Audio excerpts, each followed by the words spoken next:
US President Joe Biden once pledged to turn ruble into rubble when the war in Ukraine had just started. But turns out that Ukraine war is turning none other than the dollar into dust. The reckless policy of the dollar weaponization by the Biden administration has kicked off a slow and painful death of the US dollar and its hegemony. After Russia, Iran, China and Africa, now the Southeast Asian region is coming together to ditch USD for their own currencies. Hello and welcome to TFI Global, the foreign affairs and geopolitical analysis arm of the TFI Media Group.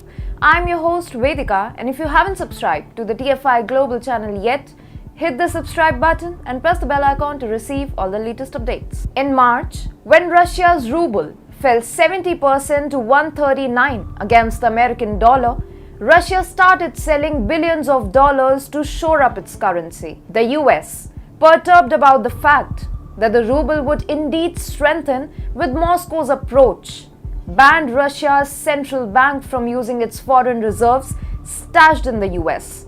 The freezing of $630 billion of Russia's foreign reserves in the name of sanctions scared off other countries. It raised the question on USA's credibility. Countries wondered what would happen to their foreign reserves if they failed to see eye to eye with the US on international affairs. It wanted Russia to go bankrupt, as the loans taken by Russia were in US dollars too. However, nothing panned out as the US expected.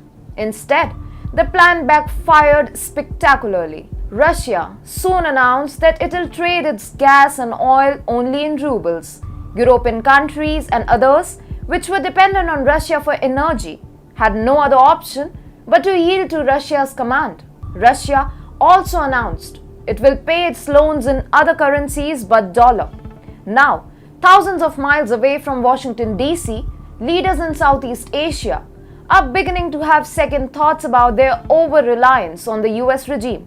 ASEAN nations considering dumping the dollar as their intra-trade currency. ASEAN nations like Malaysia, Indonesia, Thailand, Singapore and the Philippines are looking to discard the dollar and interlink their payment systems by the end of the year. The payment systems in Malaysia, Indonesia and Thailand have already been linked with each other. Singapore's payment systems have been linked with Thailand, and the network is constantly being expanded. 5 of the largest economies in the region are scheduled to sign an agreement to integrate their networks by November. The system will use local currencies to settle payments among the nations. Thus, payments made in Thailand using an Indonesian app will be converted straight into rupiah and baht without the need for US dollar as an intermediary.